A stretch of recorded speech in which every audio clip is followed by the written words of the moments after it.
What's going on, everybody? Welcome to another edition of LaLiga Insiders. Gemma Soler, Rodrigo Faiz, I'm Christina Alexander. As always, we're going to break down not only what happened this weekend, but we are officially in El Clasico week in full swing. A controversial victory, of course, in San Mamés for Barcelona. Before that Clasico, first Champions League, then El Clasico for Real Madrid. And what's new with our insiders? Of course, the latest information, and we'll have a little bit of fun with some extra time. Let's have some fun talking first about what we saw this weekend and a victory, just a 1-0 victory for Barcelona.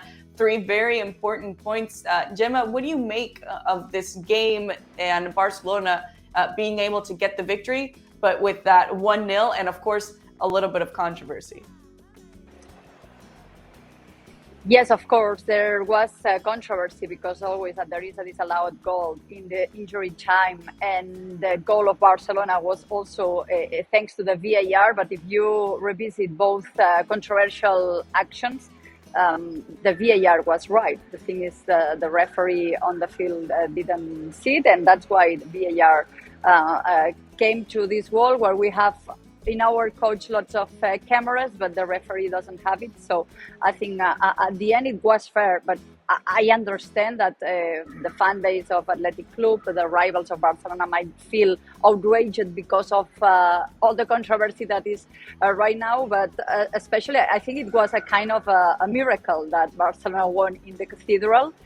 Because they didn't play well, they still experienced the same lack of creativity in the midfield, in the front line. They had issues once again with playing the ball from the defense, and I think they have a lot to work on and try to correct a lot of things ahead of this El Clasico you were mentioning. But I say it many times this season, I've never seen a Barcelona with that much solidity in the back, feeling so much comfortable playing in the back defensive game.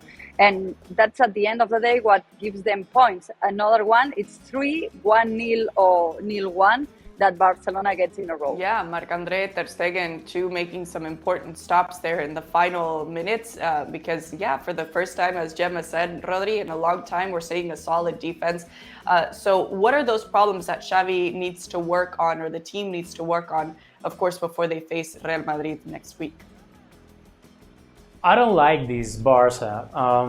And I'm being honest because, I remember, I grew up with Barcelona. I grew up with Barca playing really, much better than the way they are performing now this season. I give credit to Xavi, as I mentioned before so many times. I think he's an under construction coach, and so the team is. They need a little bit of time. They need more games. They need more titles to be more calm down and to get a better atmosphere to grow with. But at the end of the day, it's like, I remember last night when I was watching the game and I was like, is this the real Barca that all the culés won? I understand that transition that they need to grow with Pedri, with Gavi, when Pedri comes back indeed. And they need that good atmosphere that only the wins and the titles give to a side like Barca. But I don't really like this Barca, Gemma was mentioning one thing that we repeated a lot of times this season, that they are really good on defense, and Marc Ter Stegen is back at his best. And that is the worst news for Barca. When you talk about Barca, you always talk about the midfield, you always talk about having the ball position like they had last night with Dot, 64% of the ball position. But it's a ball position that is not the way the Barca used to have the ball.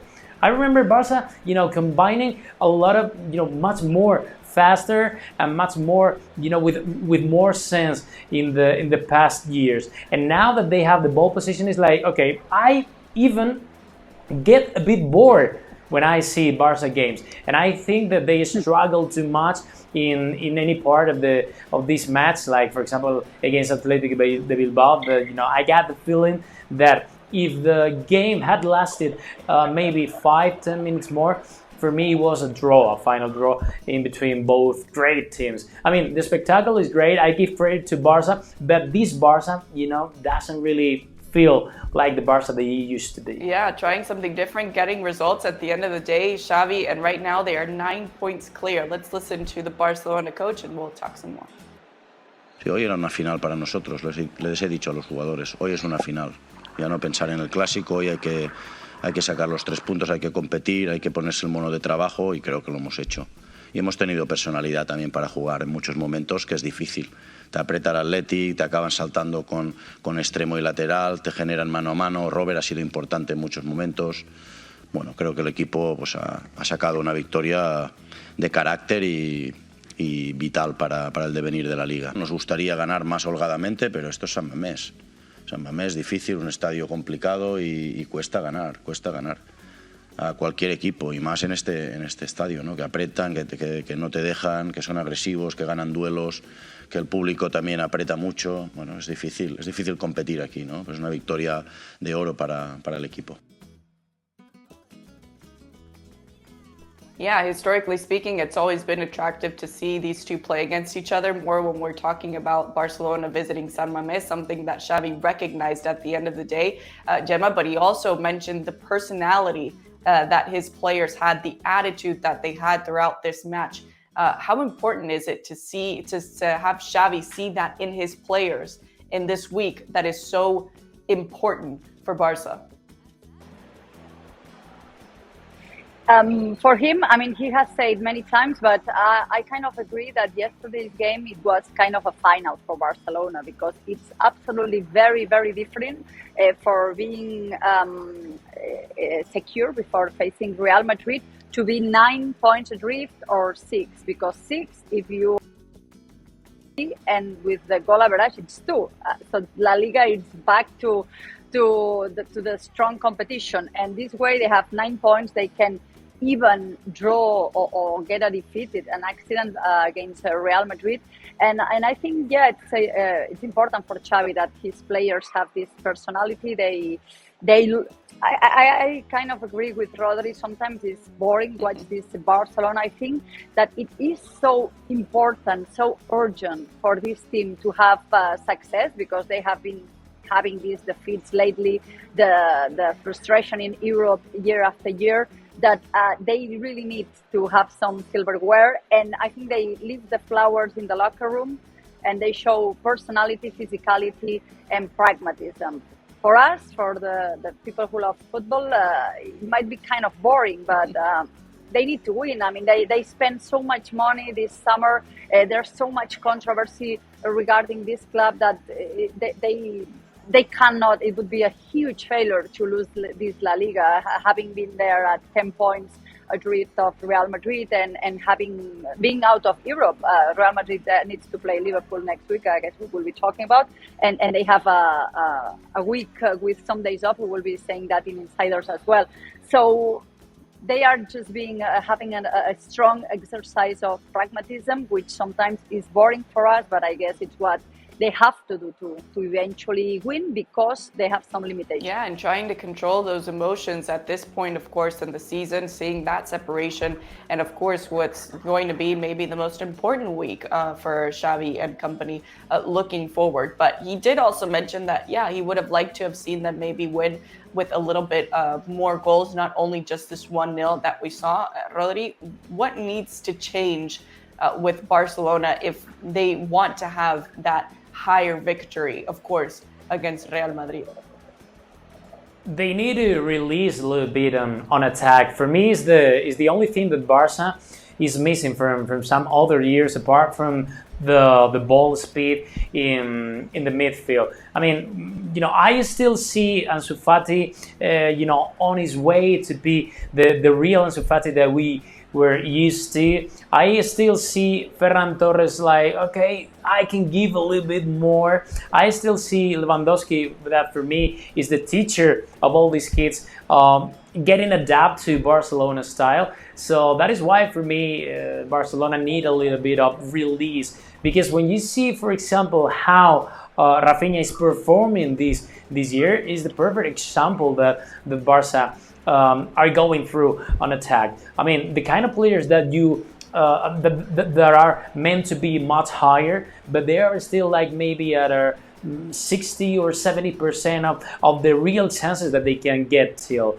So that is why, for me, if they release on attack themselves, that will be a massive machine of winning. I don't know if you say this in English, but it could be like one real Barca to be proud of, because for me that's the real issue, that I'm not really proud of this Barca. If I were a culé supporter, I wouldn't be that proud of this Barca, but maybe could I be in the next years, but not this year. I mean, they are doing really well. I mean, they're defending well. The goalkeeper Ter Stegen is at his best. The midfield is growing up a little bit. Let's see what happens after Sergio Busquets, or he departs or he stays. But when we talk about that attacking line, they need to release a little bit to say, okay, we gotta be ourselves, we gotta score a little bit more, we gotta create more chances, and after that we're gonna be that winning team that we all want to be. Yeah, Barcelona, Rodri says relax, don't do it.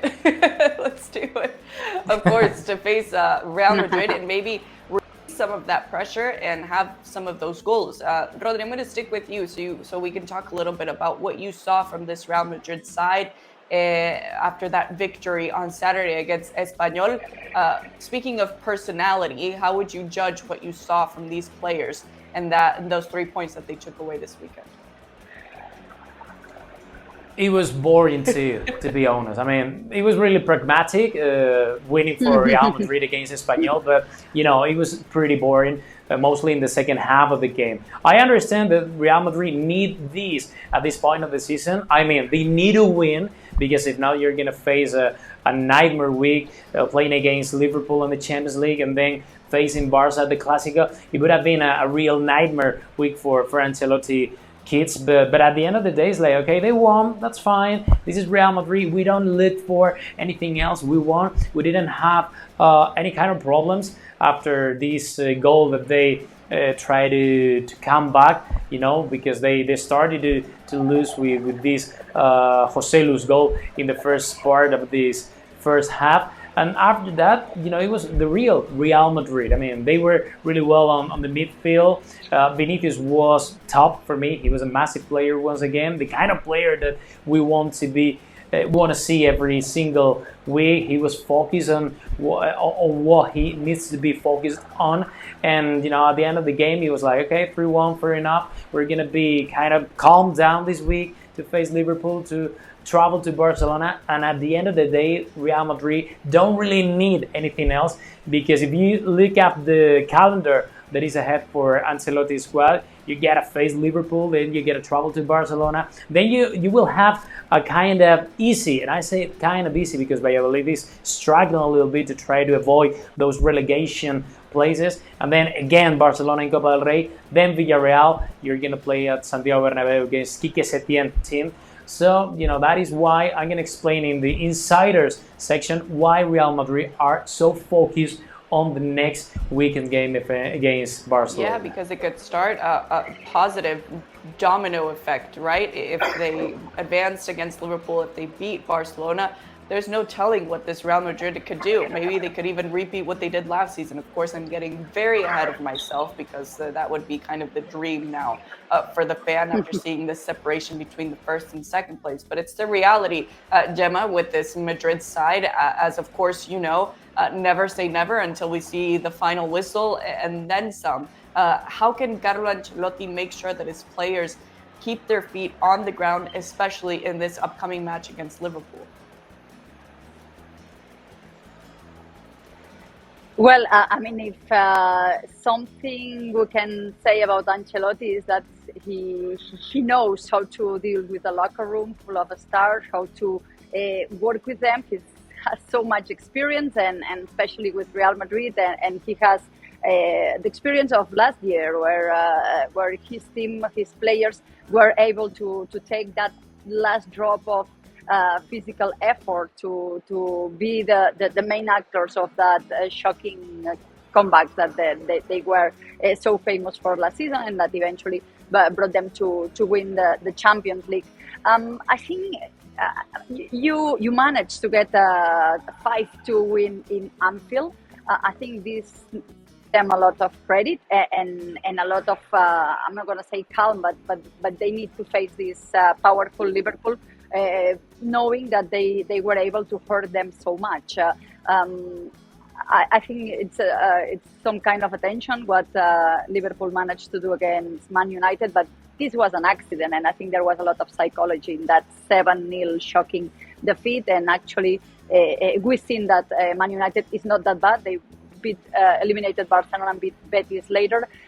So there it was like some accident. So Real Madrid, they need to be very focused. They always are when they play Champions League in the Santiago Bernabeu. They have the experience of last season's tie with Chelsea when they were in the verge of a scare.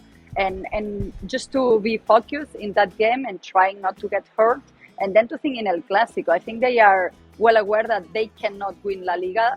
Only Barcelona can lose it, but they have to try to be there, because if Barcelona, that it is not that much reliable, if they have an accident, why not? They can try to put pressure on them and be once again in another famous comeback. Yeah, they can learn what not to do after what we saw a few years ago against Barcelona at Anfield. Of course, the game isn't at Anfield in this second match. And yeah, Liverpool's been very, very inconsistent, as of course Gemma just mentioned, Rodri. Not only that amazing win against Manchester United, but they lost this weekend against Bournemouth. So there's no telling as to what Liverpool can bring now against Real Madrid. Before I go with you, Rodri, we're going to listen to Carlo Ancelotti and we'll talk some more. Yo creo que hemos tenido una experiencia del año pasado contra Chelsea, que teníamos doble ventaja. Nos ha costado mucho este partido. La verdad es que el dato es que tenemos ventaja. Entonces somos favoritos, el otro dato es que tenemos que jugar 90 minutos a los mejor de nuestra posibilidad, con la misma actitud que hemos jugado el partido de la ida, teniendo en cuenta que tenemos ventaja, porque esto no lo podemos ocultar, la ventaja la tenemos, ojalá aprovechar de esta ventaja con un partido a tope. No podemos pensar de manejar el resultado, los minutos, no, tenemos que jugar 90 minutos a tope como lo hemos hecho en el partido de la ida. The message is clear, as Carlo Ancelotti always sends, of course, to his players, and it's obvious, Rodri, what they have to do is have that attitude that we saw in the away game against Liverpool, to have that since minute one, of course, against the Reds. But how can Carlo Ancelotti make sure that his players come out with everything in the first minute and have that last through 90 minutes? Well, if I were Ancelotti, I would play a game that Chelsea second game of last year. I remember Chelsea playing back at the Santiago Bernabeu, and I remember that Real Madrid had the advantage in the first game of the first leg of that knockout, and I think it was kind of the same, apart from the goal distance now at the moment in between Liverpool and Real Madrid. But I remember that game against Chelsea, and I was like, why Real Madrid players are not taking this so serious? I understand that they have advantage in the knockout, but at the end of the day, it's like you don't need to create spaces so Chelsea can get advantage of those spaces. So they did it. And at the end of the day, I remember, that night, Santiago Bernabeu wondering why the players, Real Madrid players, were playing so badly and didn't take it so serious. For me, it's the path for this week to say, remember what we did last year against Chelsea? Okay, we later on in the extra time, we made a comeback. But, we need to avoid that, because this year, Real Madrid is not the same Real Madrid than last season. So that is why they need to control the game from the very early beginning. They need to be themselves in terms of, okay, we got to be really safe back on defense. We got to try to not to depend on Courtois. We don't have to let Liverpool to create spaces or create any kind of chances, because Liverpool are trying to attack from the first minute of the game, and after that control the game and say, okay, if Liverpool are going to attack Real Madrid, we gotta be well on defense and we gotta be really quick on those counterattacks, they can make that difference even higher for Real Madrid. Yeah, a very important 90 minutes that they have ahead of themselves, of course, in the Champions League. But Gemma, how important will those first 15 minutes be for Real Madrid and Liverpool trying to come back as soon as they can? Yeah, I mean, of course, it's gonna be for me one of the keys, because if they concede a goal, they are humans at the end of the day, and they can start being nervous, and the thing and the fan base as well, because you could feel that. I was in that game that Rodri was mentioning as well against Chelsea, and you could somehow feel that there was some fear in the Bernabeu for that. So for me, I mean, the key of that game, it would be the first 15-20 minutes, trying to be serious, especially in the back, trying not to make mistakes, trying to play with the ball.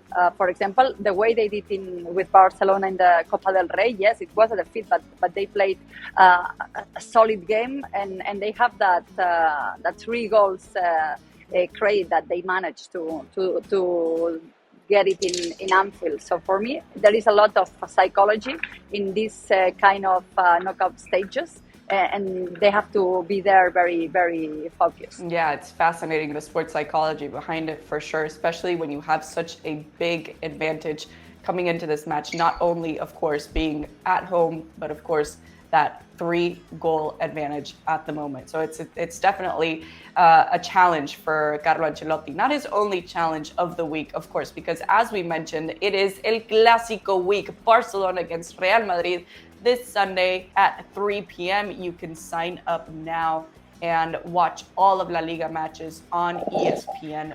So don't miss out. But for now, we are going to our insider information. Rodri, I'm going to start with you because there's, of course, a surprise surrounding Real Madrid concerning Barcelona and their president's reaction.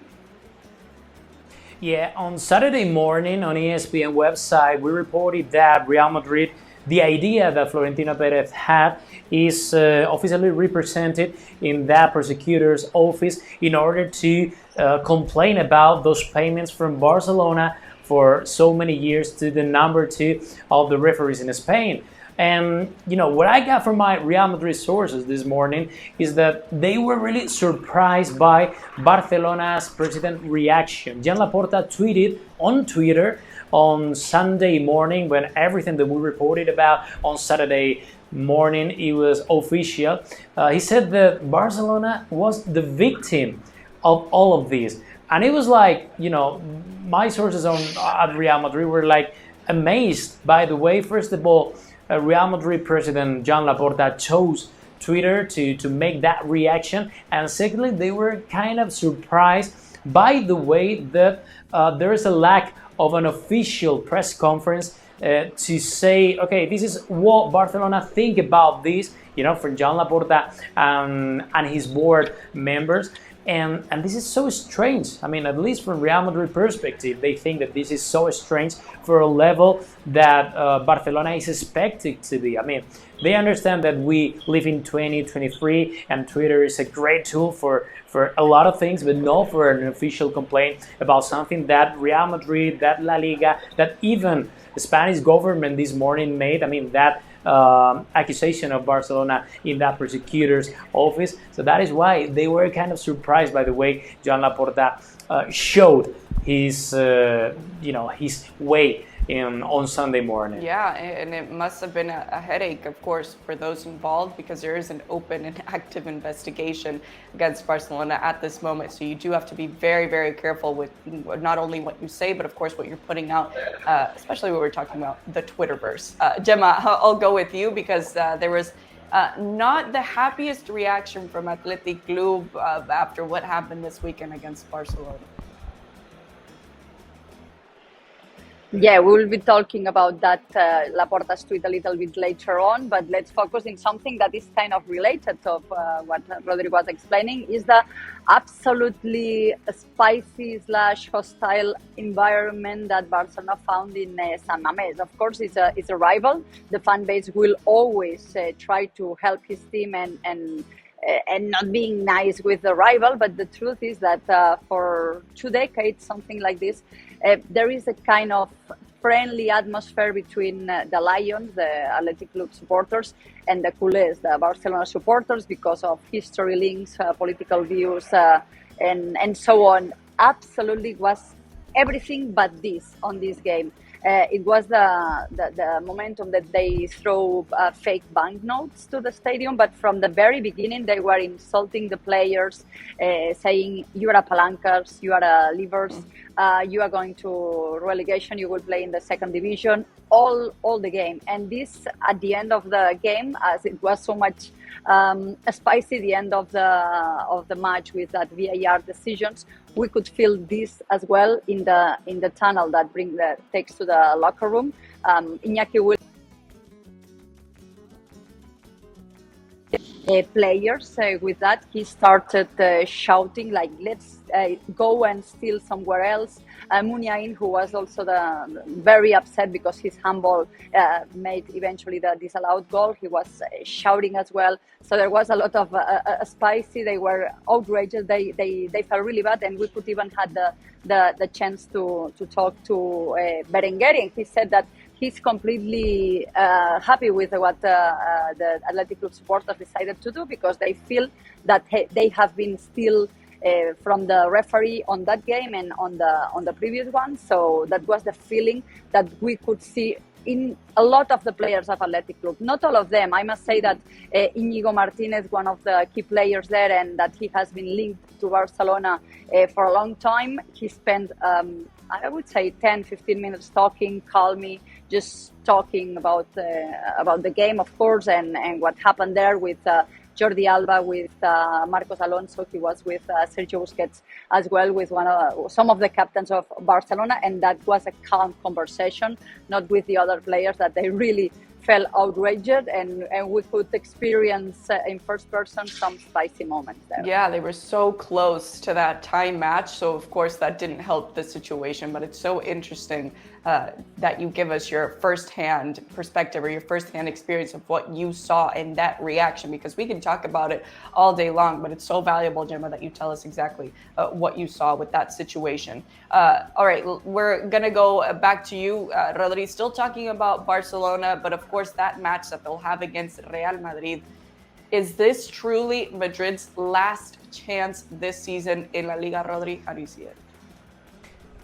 Literally. I mean, Real Madrid locker room understand that game, that Clasico game against Barcelona, is the key match for this final race for La Liga title. They understand that if they don't get at least any point, they're going to be out of that race. I mean, I'm not saying that Real Madrid, if they, for example, lose, they're going to throw the towel and they're not going to win, or they're not try to run anymore in this La Liga, but they understand that if they want to be up there against Barcelona and putting the pressure on the Xavi side, they need to at least get a draw. But the good thing is that they are so aware of this that they want to get the 3 points in order to cut that distance that separates now Barcelona and Real Madrid, and they need to win. That's why they are so focused on the Liverpool game, that Champions League game, but also and even more on that Clasico. They know that maybe Barca have a little bit of advantage because they're not going to have so many days off to rest a little bit like Barca are going to have. But anyway, they think that they are going to try their best to win at Camp Nou, to say, okay, here we are, don't forget about us. We know the difference between Barcelona and Real Madrid is really huge now at this part of the season, but we're going to try, we're going to fight till the end, and if there's any minimum hope, they're going to try to win La Liga. Yeah, absolutely, and why not have that, as I mentioned, domino effect continue at the Camp Nou, but it'll be maybe a little bit more difficult for Real Madrid. If Pedri comes back now for El Clásico, Gemma, what's the latest with him? The latest is really good news, not only for Barcelona supporters, but for the football lovers in general, because we're talking that we get some bored watching Barcelona lately. I think one of the main reasons is that lack of creativity in the midfield. It's shocking how can a team miss so much a 20-year-old player, but they definitely do. Good news is that he's already training at the same time with his colleagues. And he will be available for El Clasico. He might be even starting. Of course, the feeling and the improvement, it's exactly what they planned, the medical staff planned when he was injured. So this was the correct calendar of him. And apart from that good news, also for Barcelona players, for Xavi's players, they won one last challenge. If they manage to get the 3 points in San Mamés, they would enjoy 2 days off this week. And they will be doing that on Tuesday and Wednesday. Not for Pedri, he will be going to the Ciutat Esportiva Joan Gamper to try to shorten the terms and be able to be starting in El Clasico. It's what he's looking for. So, 2 good news. And let's go with another good news, but I cannot tell it all.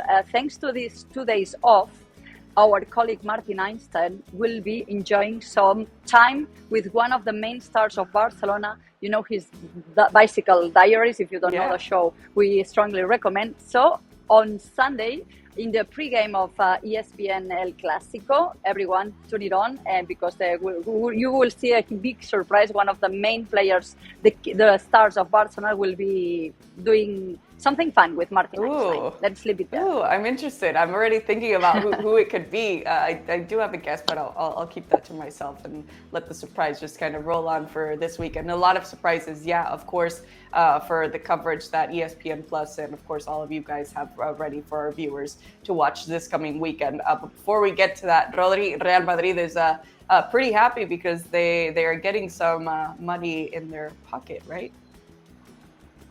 Almost 90 million of euros. Real Madrid have won a lawsuit against Spanish tax authorities, and they have won 90 million euros based on the soccer players' salaries, the agents of the soccer players' salaries. So that is why Real Madrid understand that they still need to confirm this, but they value that win against Spain's tax authorities in 90 million euros. This is an information that comes from a famous YouTuber here in Spain called Ramon Alvarez de Mon, and it's a great victory for Real Madrid, not only for the future on the pitch, because we are talking now about how Real Madrid can spend these 90 million euros on, but at the same time it's like, okay, Real Madrid thought that they were right in the past, but they still paid for what Spain's tax authorities asked the club to pay. So at the end it's like, okay, we're gonna pay, but in the future we're gonna see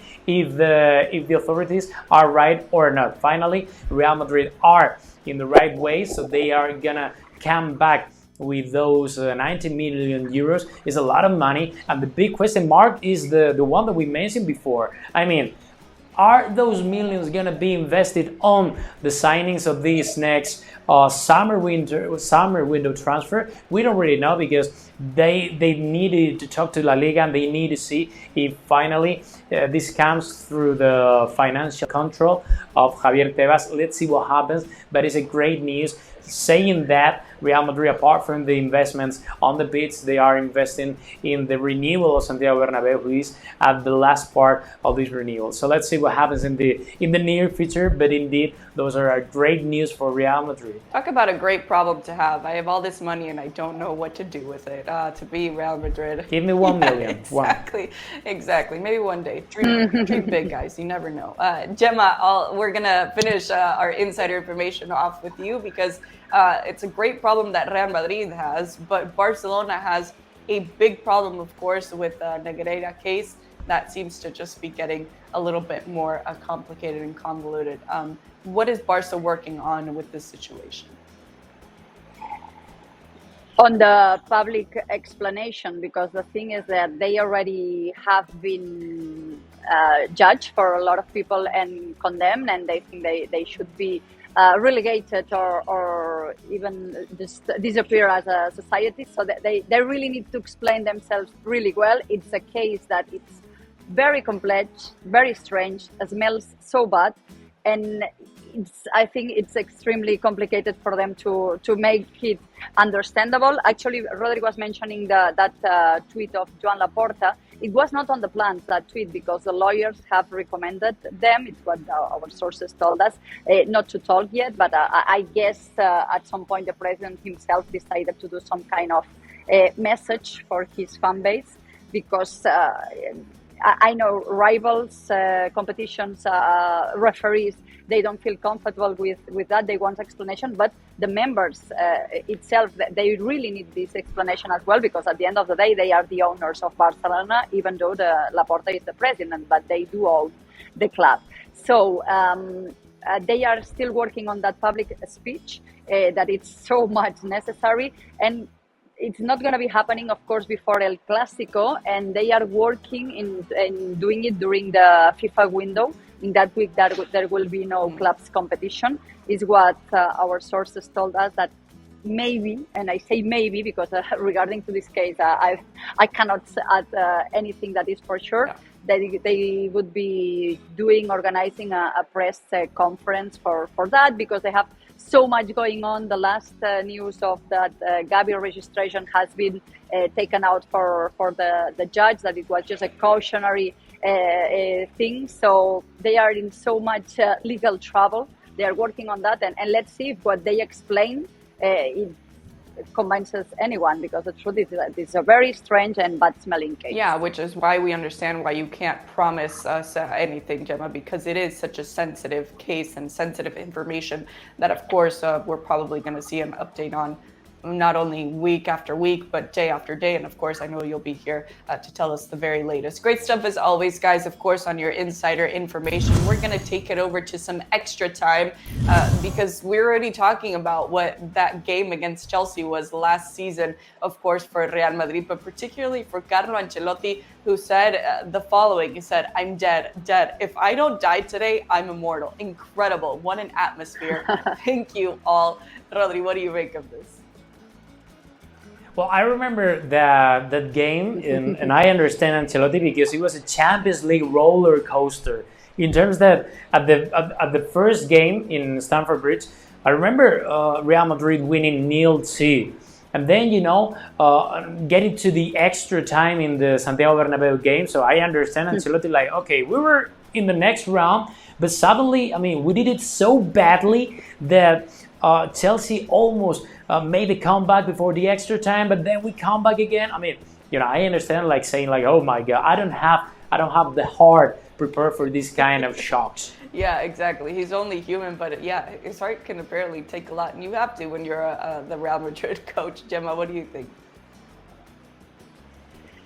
Yeah, that Ancelotti's life is like a roller coaster with being Real Madrid coach. I think that's why he's using so many chewing gums to try to calm down, because the truth is that the knockout stages of the Champions League last season were absolutely crazy with that Chelsea momentum. He said that he might be immortal in that time. But the thing is that in the next two knockouts, it was, I think, even worse, because the comeback against PSG and for me, the craziest ever, one of the craziest things I've seen in a football game, it was that Man City comeback of Real Madrid with these two Rodrigo goals. I don't know. I think, Carlo Ancelotti might be immortal, probably. Yeah, in Real Madrid in general, they love being uncomfortable. They love being against the ropes. They're the villain in, of course, a lot of the movies that you think they're already buried and they pull their hand out at the last minute. But that's what makes Real Madrid, of course, so charming and so entertaining to watch at the end of the day. Gemma, Rodri, as always, a pleasure to talk to you both. I always remind our viewers to follow you guys for the latest information, especially in this week that's so important for both clubs. Real Madrid, that has two very important matches, of course, in the next few days, and you can watch all of LaLiga matches on ESPN+. But of course, be wary of the very latest and what we have for you going into El Clasico at the Camp Nou this weekend. Guys, thank you so much. See you next time.